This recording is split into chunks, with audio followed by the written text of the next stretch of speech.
حقوق الوالدین پر کتاب ہے، اس میں آپ نے ارشاد فرمایا کہ کاش میرے والدین زندہ ہوتے اور نہیں تو ماں ہی ہوتی اور میں عشاء کی نماز کے لیے مصلی پر کھڑا ہو چکا ہوتا اور سورۃ فاتحہ شروع کر چکا ہوتا اور میرے گھر سے میری ماں مجھے پکارتی محمد، تو میں ان کے لیے نماز توڑ دیتا، فرض نماز مسجد میں باجماعت اور بالجہر نماز سورۃ فاتحہ، عشاء کی نماز سورۃ فاتحہ۔ اور آپ کی عمر مبارک 6 سال تھی جب آپ کی والدہ کا ابوا میں انتقال ہوا۔ سن 2000 میں مجھے سعادت ملی وہاں جانے کی، ابوا میں اس قبر مبارک پر۔ تو 63 سال کی عمر میں آپ نے حج کیا، تو 57 سال گزر چکے ہیں حادثے کو۔ اور آپ کے ساتھ جب آپ مدینہ سے نکلے تھے تو آپ کے ساتھ 12,000 حاجی تھے، اور راستے میں وہ بڑھتے جا رہے تھے۔ جب آپ ابوا پہنچے تو آگے مکہ 2 دن کا سفر تھا، 2 دن 2 راتیں، تو وہ کئی ہزار ہو چکے تھے۔ تو آپ نے وہاں پہنچ کر اپنے اونٹنی کا رخ پہاڑوں کی طرف موڑ دیا۔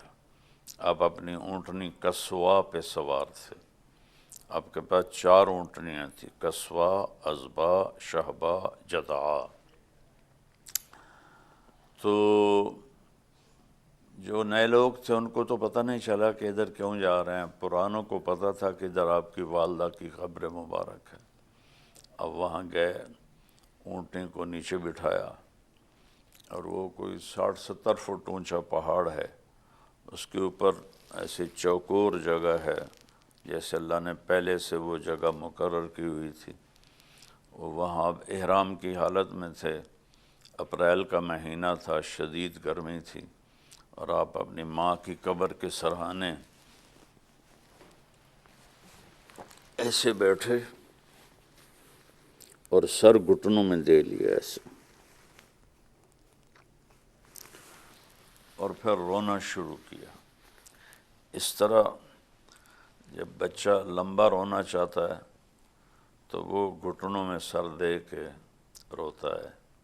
اب کئی گھنٹے روتے رہے، کئی گھنٹے۔ آپ کی داڑھی، آپ کا احرام سارا آنسوؤں سے بھر گیا۔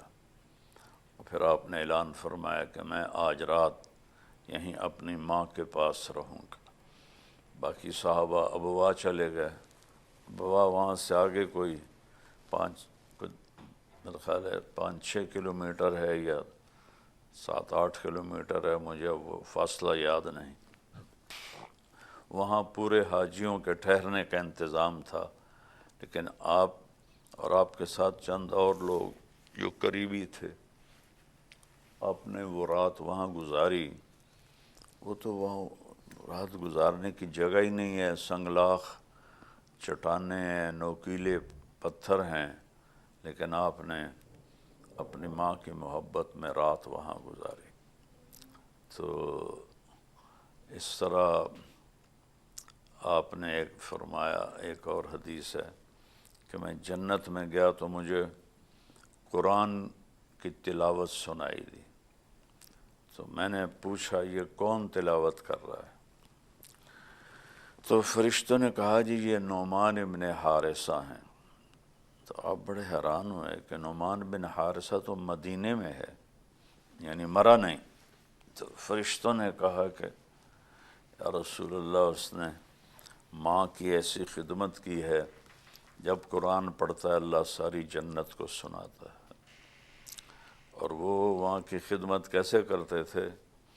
ان کے لیے ہانڈی خود بناتے تھے، آٹا خود گوندتے تھے، روٹی خود پکاتے تھے، پھر تھالی میں سالن اور روٹی کو لے کر اپنی ماں کے سامنے بیٹھتے تھے، اور انہیں خود اپنے ہاتھوں سے لقمے کھلاتے تھے، ان کو تیل سر میں لگاتے تھے، ان کی کنگھی کرتے تھے، اس میں سے جوئیں ہوتی تو وہ نکالتے تھے، کپڑے ان کے خود دھوتے تھے۔